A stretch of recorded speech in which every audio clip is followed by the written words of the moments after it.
Love. Love will be the first words spoken on this radio program, TV program, podcast, broadcast, whatever other kind of cast there are. Um, Welcome to the Mark Myers broadcast. I'm your host, Mark Myers. I want to thank the Prophetic News Network for allowing me this spot on their broadcast. And just basically what this show is going to be about is being about just keeping the public informed on everything from politics to religion, spirituality, any events of the day, anything like that that's newsworthy. Um, we're actually dedicated to bringing people together as a whole through the freedom of information. Not just the freedom of information, but also the collective conscious. The more people know, the better off we are as a community. That's how I believe, and that's how we believe here at the Prophetic News Network. Um, just real quick, in short, this program came about um, by putting together ideas, artwork. It's actually been a long time coming. Finally, here it is. We're finally making our broadcast go viral worldwide. Um, Everything that we talk about is usually particularly pertaining to what's going on here in our own nation, but it's going to be a worldwide broadcast covering all the news around the world. Now, having said that, I actually want to take out this time right now to personally thank you, the viewer, and the listener for tuning in to the Prophetic Network broadcast because obviously without you, nothing would be possible. Nothing at all would be possible. But for the simple fact that you have now tuned into this broadcast means that you wanted to become a part of something bigger. Expanding knowledge, increasing information, and so on is really the only way that we're ever going to fix anything and actually get on the same page as the other person.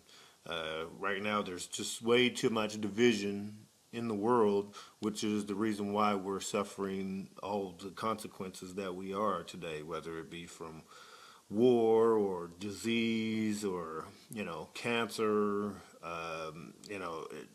Pick any one of the topics in the headlines today. But it's done through the division of the population. But I have seen an awakening just recently, I'd say within the past year or two, to where people are now starting to realize, this is not so much conspiracy theory as much as it is actuality. People always want to say that things are conspiratorial because they want to just pass it off as something that's less than important because they don't necessarily know about it. But then when it comes to fruition, then all of a sudden it's like, hey, the conspiracy theorists are actually right. So anyway, having said that, that's what this show is actually dedicated to, which is basically the freedom of man, the freedom of thought, the freedom of mind, just freedom in general, however you want to say that. One of my phrases is actually that, the word of God is actually freedom. And that's one of the reasons why I try to use the Bible to show people how you can either become subject of it or you can free yourself from it. It just really boils down to what the agenda is of the person who is dictating it. Anyway, so having said that, once again want to thank you guys for tuning in, and I hope you enjoy the show. And stay tuned to our local sponsors. We got to pay some bills with these commercials, and we'll start our first topic when we come back. And welcome back.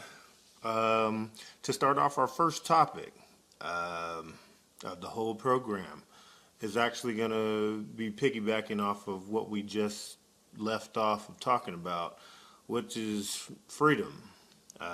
Freedom in general. You know, a lot of people have different ideas that pop into their head when they're confronted with that word. Freedom. What does freedom actually really mean? Some people think, you know, freedom to live as you please. Some people think, you know, the freedom to go wherever you want. Some people think that, you know, freedom means that you are at liberty to do whatever you want, and so on. But the importance of freedom is to, number one, understand what bondage is. You know, you can't really fully appreciate freedom if you don't know what bondage is. And those who haven't paid attention to history definitely have become complacent, you know, in living in a country that where we have had, you know, the best chances for freedom, I'll say, ever recorded in history at any point in the history of mankind. People don't realize that before that moment, or those moments, those years before the Revolutionary War, when we actually won our independence, that never before in the history of mankind had man ever been free. Think about that for a minute, because it's very profound that never, ever in the history of mankind has he been free until that moment that we decided to fight for it. And even then, who were the ones that actually fought for it? You know, it's been recorded, you know, that I think that there were only about a couple of million people here when the first settlers, you know, came over, and around that, you know, time period of about 1760, 1770, it was only about a couple of million people. And they wanted to declare themselves as free and independent from the king. And it was at this moment that, you know, the mindset of the people were, you know what, we have fled persecution, we have, you know, looked death in the face, you know, crossing the Atlantic Ocean. We have gone through all of these things, you know, and risked death every day. Nothing was promised over here, but they took that risk just with the hopes of being free and free from tyranny and oppression. And when they came over here and they declared themselves as free people, well, again, the establishment didn't like that. The King of England was, number one, saying that's not going to happen, you know, and as soon as we started becoming rebellious and throwing the Boston Tea Party, you know, throwing the tea into the ocean, you know, saying, hey, we don't care if, even if it is 1 cent, you know, of a tax, we're not going to pay it because we bow to no king. We are free and sovereign individuals. And the king didn't want to hear that, so what did he do? He employed the most powerful navy on the face of the planet, which was the British at the time, to come over here and basically wipe these people out, because they wanted to declare themselves as free. And again, back to my point, being that there were only a few million people, you know, here that had even settled here. Well, even amongst those million people, you know, a large majority of them were women and children, you know, which only left a few men to basically actually even be able to fight against such an oppression. And even amongst those men who were left, you know, at this time, you know, people were only farmers and, you know, had, you know, their guns and their tools, you know, basically to keep their land. Wasn't necessarily for war. But even out of those small remaining few men that there were, only 3% of all able men to be able to fight, only 3% of the whole population actually took up arms to defend themselves against, you know, the certain death that was coming to them.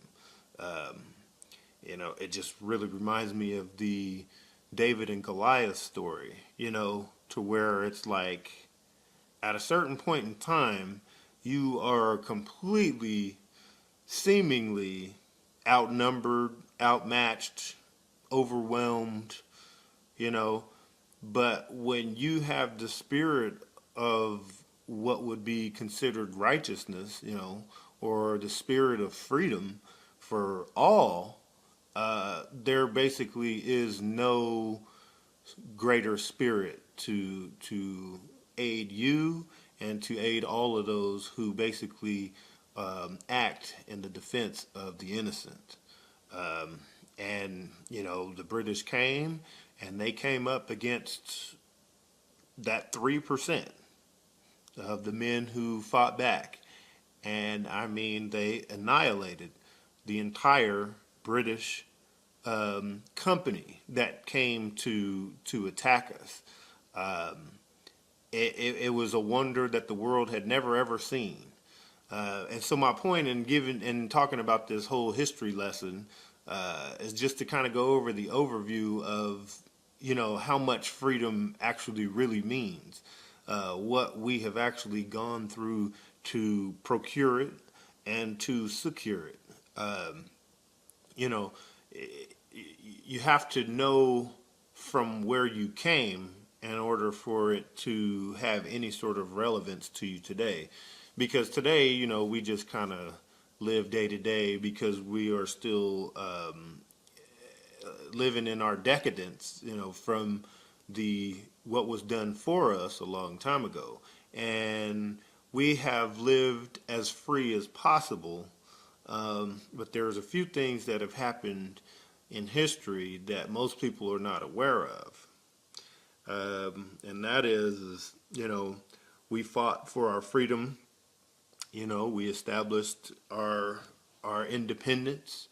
You know, 1776, July 4th, you know, we all go and get fireworks and, you know, become festive like that. But, you know, the Constitution shortly arrived after that, you know, ratified in 1788, 1789 when it was finished. You know, which basically declared that all persons living here now in America were sovereign beings. They are sovereign individuals, and they are free, completely free of any sort of tyrannical government. From England or King George, I believe it was, that basically stated their freedom and their independence. But even having done that, you know, the face of evil always continues to rear its ugly head. And what most people don't realize is that the British lost the physical battle, but they never, ever, ever stopped pursuing, you know, the freedom of Americans. And what most people don't realize is that it didn't just stop there.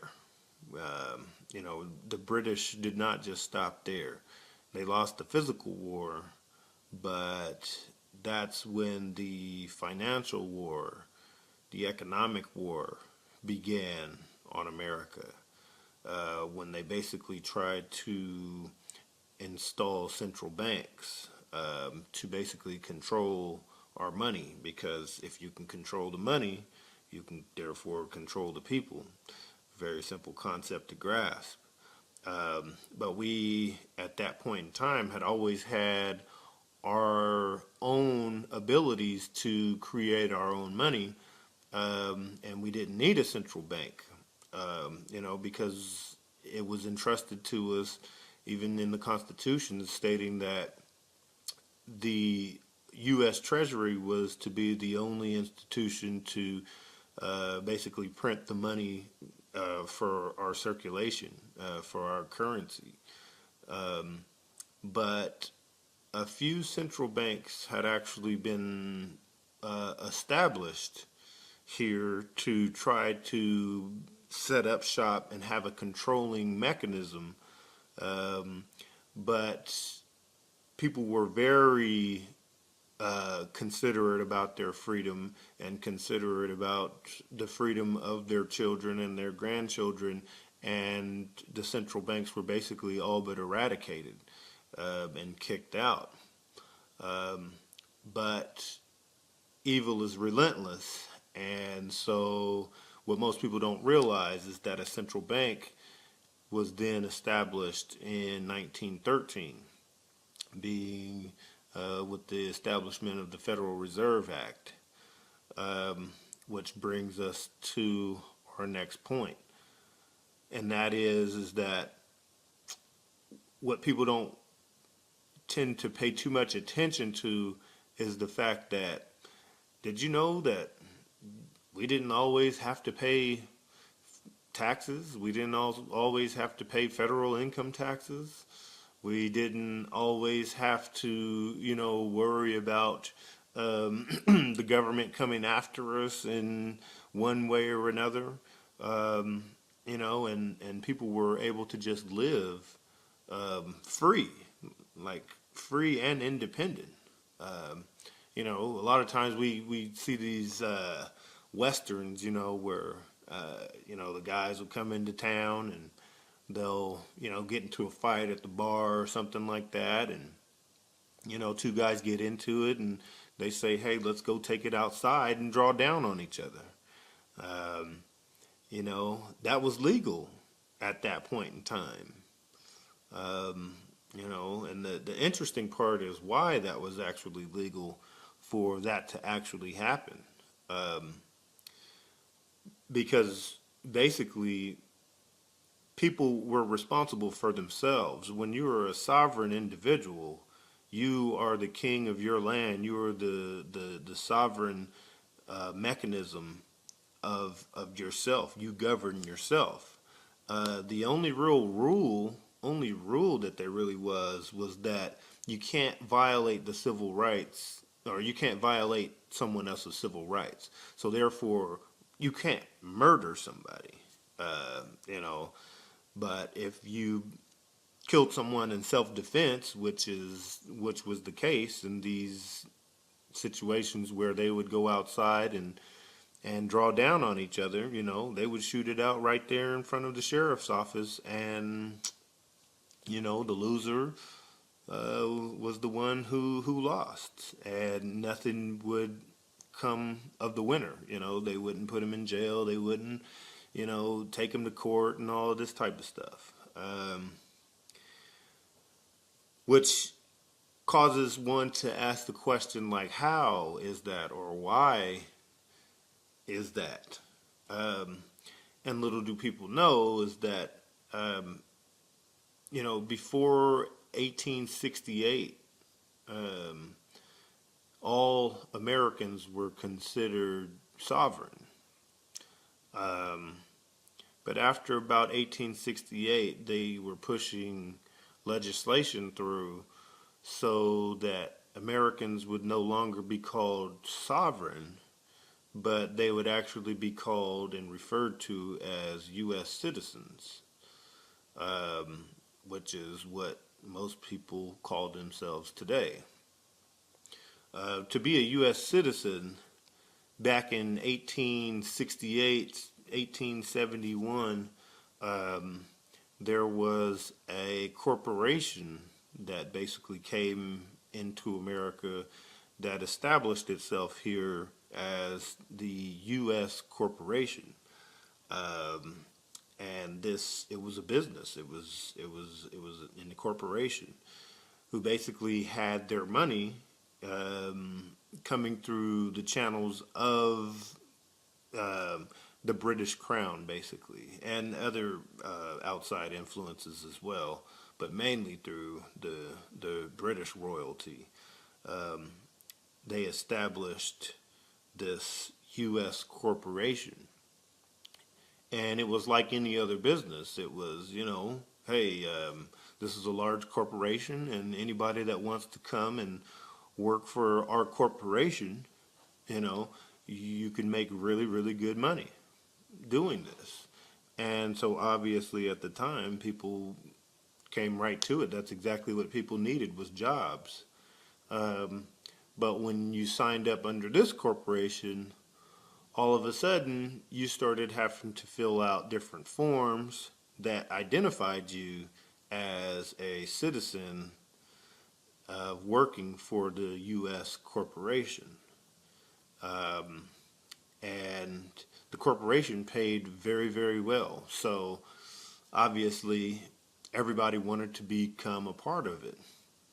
And the corporation began to grow and grow and grow until it basically became so big that they began to have a lot of influence even in politics. A lot of people need to research the act of the 41st Congress. It's a little bit of a tongue twister, but the act of the 41st Congress basically instituted the 14th Amendment, which is quoted by a lot of people when they want to make points about slavery. Slavery basically was ended in 1865, by President Lincoln. Everybody knows that story. But Lincoln did not free the slaves due to some, self-righteous epiphany. Contrary to popular belief, most people want to think that, he freed the slaves because he was Honest Abe. He was such a great guy. That's not the case. He freed the slaves because they were basically losing the war. And the real story is that, they were losing the war to the South, and basically the only way to help them to even have a chance was to actually free the slave. Like Frederick Douglass said, I believe, it was, who better to fight than a man who fights for his own freedom, and they actually implemented this, and they said, well, let's see how these slaves can fight. They actually became known as Buffalo Soldiers by the Indians, because these slaves fought with such ferocity that the federal government couldn't help but say, hey, we need these guys. They needed every hand that they could at that point in time. And again, we have a situation of where, the David and Goliath type story, to where you're being completely overwhelmed by the opposing forces. But those who stand on the side of righteousness, again, those who were in favor of the freedom of man, regardless of his color, ended up prevailing even in that war. So after that, the slaves were free, but then what to do when you're a free slave. You have no money, you have no land, you have to survive somehow. Um, so most of them took up, refuge with their old slave master or whatever, to help them, raise families and continue on. But they were now considered free men. This is why a lot of black people, even to this day, have the last name of Freeman. Um, so getting back, though, to correlate the story of slavery, African American slavery, with the 14th Amendment, basically is written in such a way to where it now states that all Americans are actually operating under this U.S. corporation. Um, and then to better see this, you have to follow the timelines of the establishments. Because, like I said, in 1871, when the U.S. corporation was established, it was only a matter of a few decades that they then were able to push through Congress. I believe it was even it was Christmas Eve, where they pushed this bill through Congress that basically stated that now everyone is a U.S. citizen, and we're going to establish a central bank. That bank being the Federal Reserve. So, the Federal Reserve. What is the Federal Reserve? I asked you that question. What is the Federal Reserve? It has not always existed. Some people think that it's almost like the Bible, well, it's always existed, so therefore we've always had to pay these taxes, and had to have the Federal Reserve make our currency for us. In point of fact, that's the furthest thing from the truth.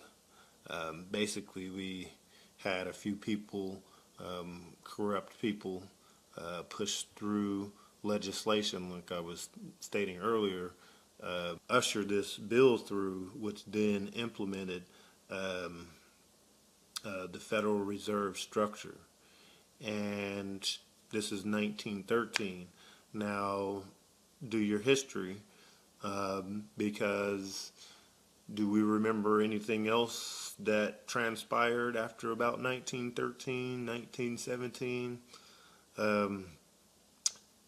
This was the beginning of the end of our sovereignty, because it was soon after that, hey, we're going to World War. And at first, America wanted to have nothing to do with the World War. We were free and independent and, creating airplanes and cars and doing all kinds of stuff that, we don't have time for war. We're too busy inventing and having a good time over here. It was one of the best times that we had in that revolutionary age. It was just the creativity, the ingenuity that came out of America at that time is the reason why we are the superpower even to this day. Whether you want to believe that or not, the dollar is not necessarily the most powerful in the world anymore, but it is still the reserve currency of the world. So, again, we are the superpower because of that. And now, plans are being made right now to make sure that the dollar does fail, but we definitely have to fight against that. So anyway, I've digressed from my point. So when the Federal Reserve was instituted and the war was going on, we wanted to have nothing to do with the war. Now, you can get into this topic. You can definitely research it. Just for the sake of time, I'm going to give you the cliff notes to it, and that way that you can kind of prove this to yourself.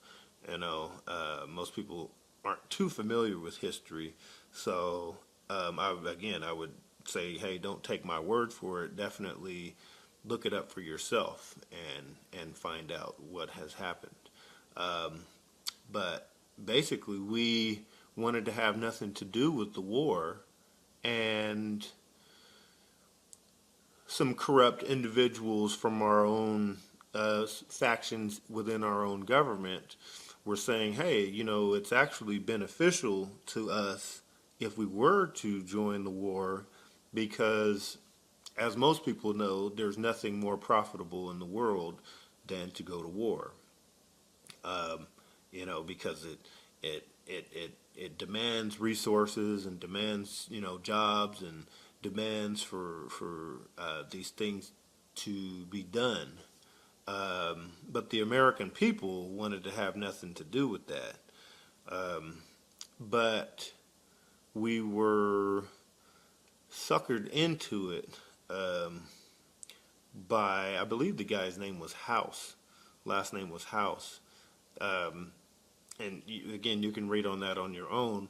But they were saying, hey, well, we want to get into this war, but how can we do it? Because, typically the American people are too busy having a good time right now, And they said, well, what would happen, if we were to sink an ocean liner with a bunch of Americans on it? And they basically war gamed that scenario out. And sure enough, that's when they sent the Lusitania into German-controlled waters. And hey, what do you know? The boat was sunk by German U-boats. They torpedoed the boat and killed, I would say, pretty much every American on board and all the people on board. And obviously we took that as an act of war, and then we shortly joined the war shortly after that. So the war goes on, we come home, and the story continues. Again, I'm giving you the history lesson because you have to know the history of where you come from and what has happened in order to see where we are going. Because shortly after that, we came home, and next thing that we had was our economic war in the 1930s, around the 1930s, which was our own very own Great Depression, to where all of a sudden, there was no money. All the jobs were drying up, and this was the first implementation of the expansion and the contraction by the big bank owners, who had now had all the rights to our own currency. They can now basically control it. They put the money out there, so people were having such a great time, and then they expanded it more, and then they just contracted it all at once. You can get into exactly who was in the market at that point in time, from J.P. Morgan to the Bank of Italy, which is now known as the Bank of America, the Warburgs, Rockefeller, so on and so forth. I'm sure you can remember all of these names. I'm sure you've heard them before. But basically, when they withdrew all of their money, the public went into a panic, because now there was all this prosperity, and then all of a sudden, overnight, it was poverty. That's because we had certain people within our own Federal Reserve expanding and contracting this, so this would happen purposely. We didn't just have a Great Depression for no reason. This was contrived. Basically put every American out on the street. There were those who still had a little bit of money, but it really wasn't worth anything until the people with all of the money decided to slowly put it back in. And so what ended up happening was um, America basically declared itself bankrupt in March of 1933. But from that moment, when we as a nation declared bankruptcy, we said, hey, we have no money, we need help. And where else but to get to the money, to help reestablish our economy and our nation? We ended up taking a loan out from these big banks and these overseas investors through the Federal Reserve. We ended up taking a loan out. And that loan, they said, well, we have to have something as collateral in order for you to take a loan. And we really had nothing left. The only thing that we had left as collateral was our lives. And the federal government at that time said, okay, that is exactly what we will implement as collateral in order to get ourselves out of this debt. And from that moment, when we became collateral, you were then known as a U.S. citizen, but now you're also not a person anymore. You are now considered a human resource. Now, some of those who are following the story can begin to see on how this stuff didn't just happen. It was contrived. It was being guided very, very shrewdly. It was being guided by those outside forces that had certain elements within the government to be able to control the movements of our own government. And this is where the first cabal comes into place. A lot of people say, it wasn't the government. How could the government possibly, engineer 9/11 and so on and so forth? And it's a misnomer. It's not the government itself. It's just certain factions within the government. Certain people that don't have sold out the interest of their country. They have sold out their own freedom in order to gain power and gain control and gain money. But that's another topic for another day.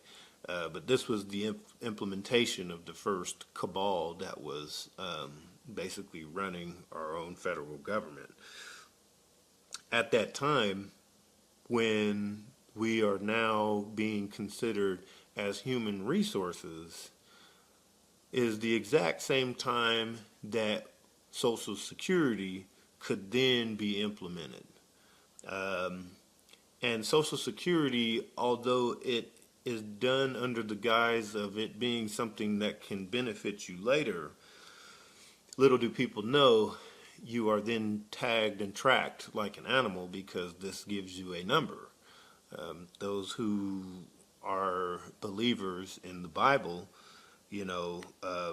are particularly weary of this whole process because it definitely coincides with prophecy as far as for how, we will be numbered. And you're numbered ever since the moment that you're born. The first number coming from your very own birth certificate. As soon as you're born, the doctor comes in and he inspects you and checks you out and makes sure that you're healthy, and he signs the birth certificate, the document, and then your mother signs as well your birth certificate, and then it's actually submitted through the hospital, and from the hospital it goes to the state. It is submitted to the state that you were born.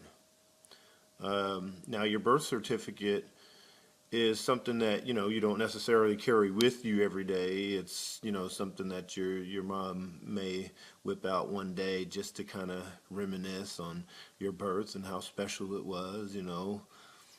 But I would encourage you to look at your birth certificate even today, um, because there is a number on everyone's birth certificate as soon as they are born. Um, that is actually submitted to the state. And when the state gets your birth certificate, then a social security number is then generated to you once you become of working age. And that is the number that you will operate from for the rest of your life, because you are not working for yourself. You are actually working as collateral to pay off the debt that, once again, was started back in the 1930s, early 1930s, 1933. And how this process happens is when you're actually born and these numbers are generated to you. Look at the bottom of your birth certificate, and you will actually see that the whole birth certificate is typed and printed in black ink. But then there's a certain set of numbers that are either on the bottom of the birth certificate or on the back of the birth certificate that are written in red. And, of course, nobody really knows what these numbers are, so therefore they would never even suspect, why is part of this written in black ink and why is part of this written in red ink? But the further down the rabbit hole you go, you will understand and come to understand that this is the great con of man. This is the great deception that has you bound. It has you captivated, born into a prison that you cannot smell or taste or touch. It is a prison for your mind. You will never know these things because they were contrived a long time ago. And they are done under very occult and esoteric principles, under the laws of maritime admiralty. And basically what maritime admiralty is just like what it sounds. It's the laws of water. And you have to make the relation. This is one of the reasons why we have courts. This is one of the reasons why we have laws. This is the reason why whenever you go into a government building, or a courthouse or even churches, you'll actually see the American flag that's draped in a gold trim surrounding the flag itself. That gold trim is actually representative of maritime admiralty, and whatever the fringe is surrounding is basically stating that this flag is captured, or this flag operates under maritime admiralty laws. And so therefore it is not the laws of America, it is the laws of maritime admiralty. Maritime admiralty is basically the law of water, the currency, the cash flow. These are all the terms that are used to indicate liquid assets, because money has always been referred to as cash flow, currency, all of these terms that we use even today.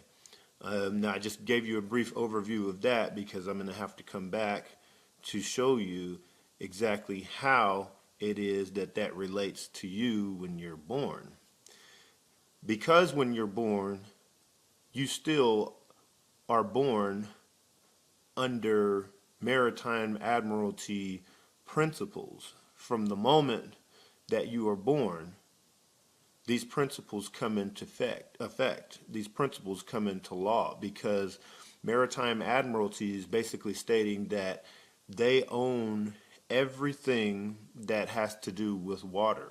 There's the laws of the water, and then there's the law of the land.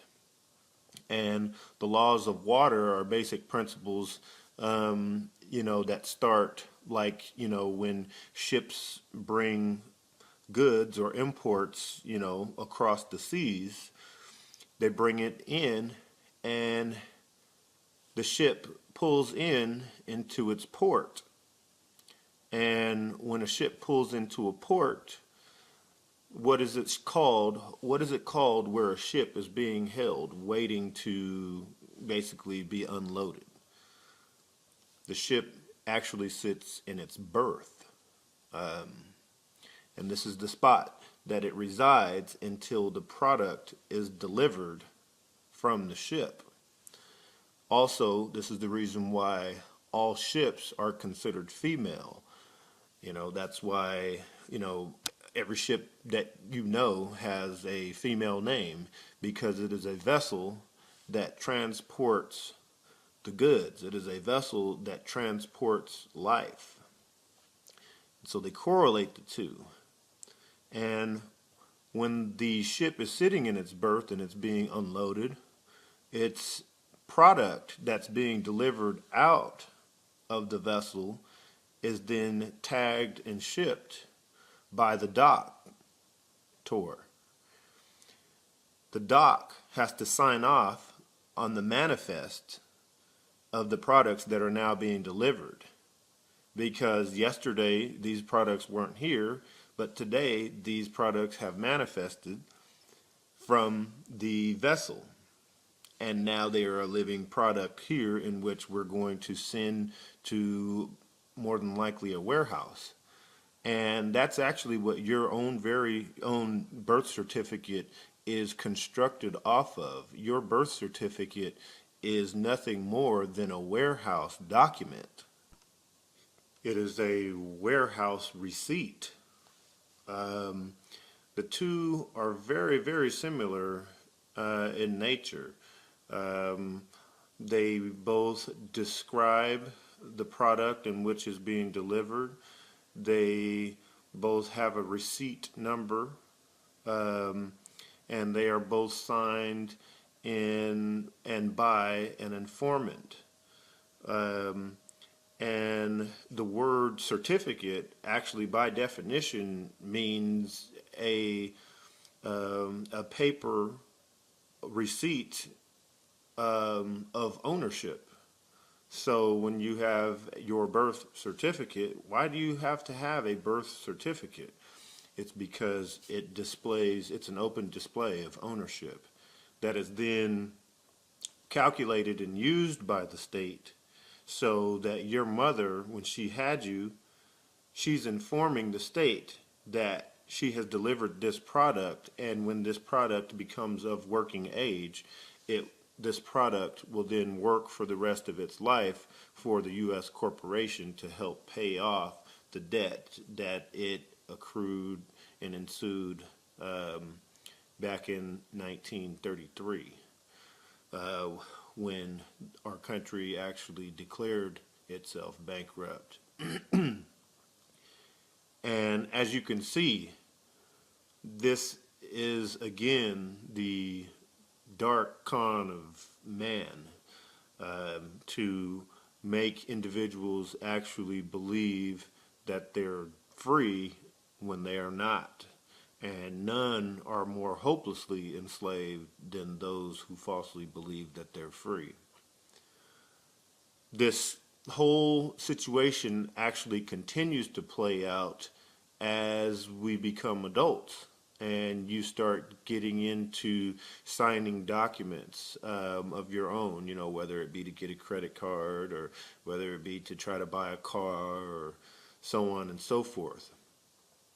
Whenever you sign a contract of some sorts, whenever you sign that contract, it actually is stating that you are waiving your rights as an American, and you are now operating as a U.S. citizen.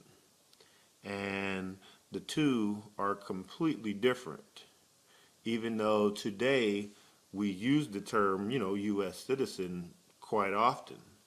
But what you think that you're saying by calling yourself a U.S. citizen is completely different than referring to yourself as an American. An American is still free.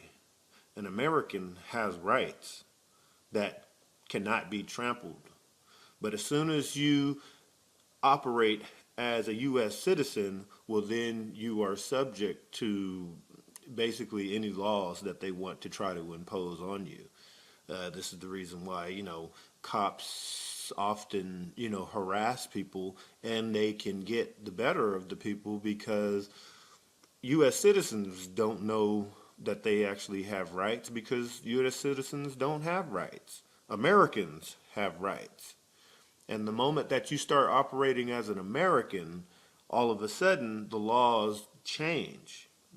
And they are very limited in the things that they can do to you and with you.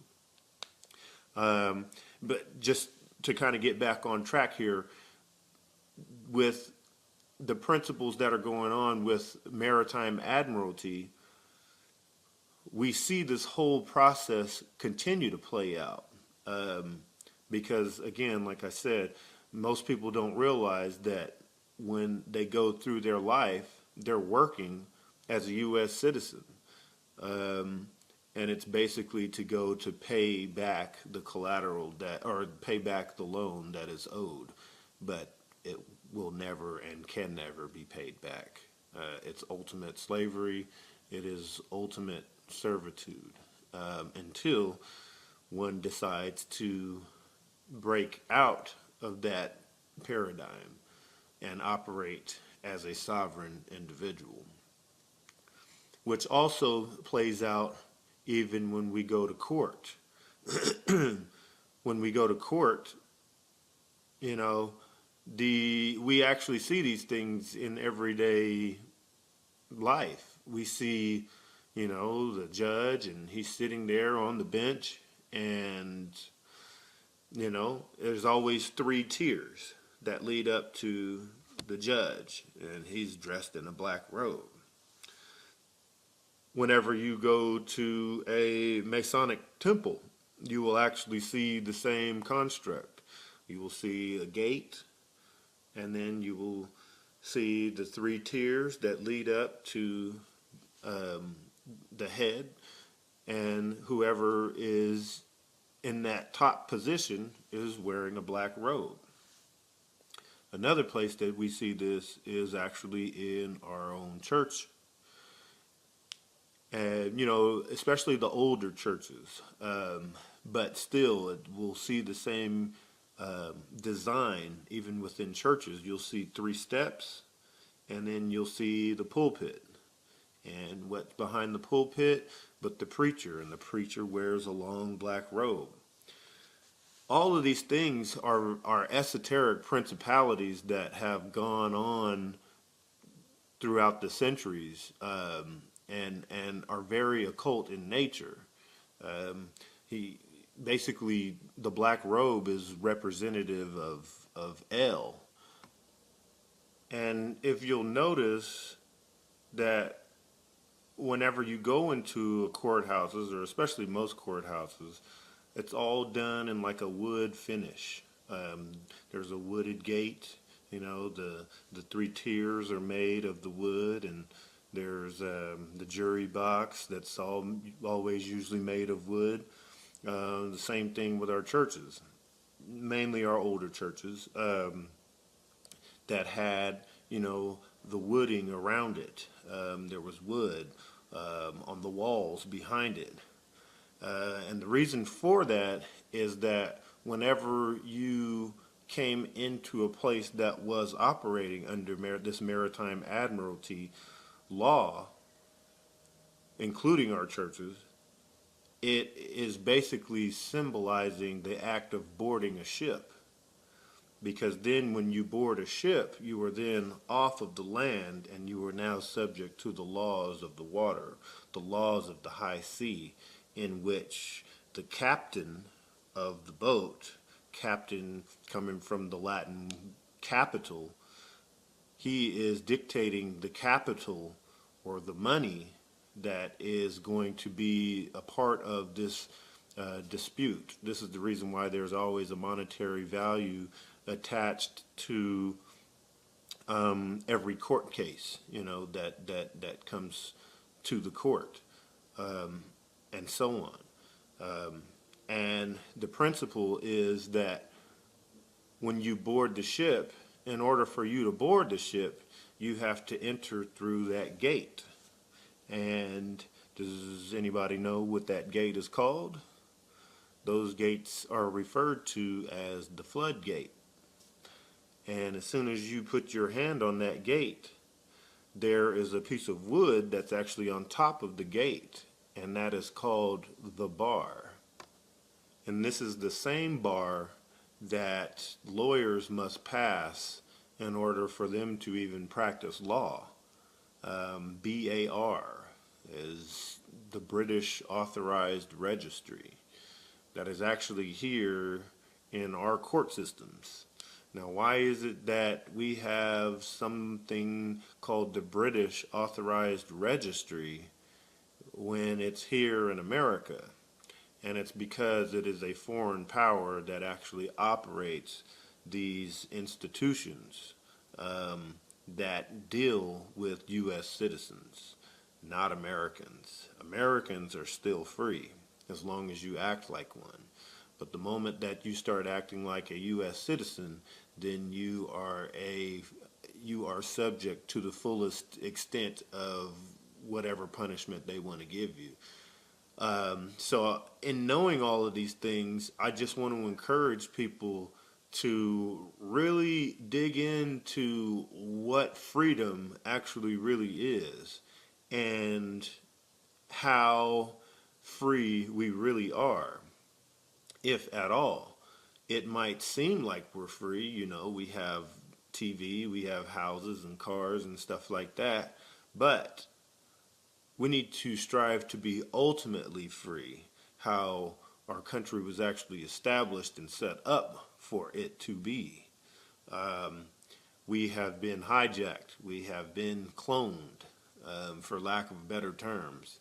But I hope that with this video, you can actually now begin to see and research for yourself about how all of these things have come about and how they affect us even to this very day.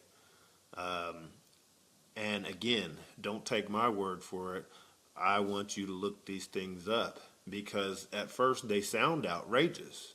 And if they sound so outrageous, you should see if it is actually true or not. Because the truth shall set you free, but first it's going to piss you off. So, that's the lesson for today. I really appreciate you guys being here with me.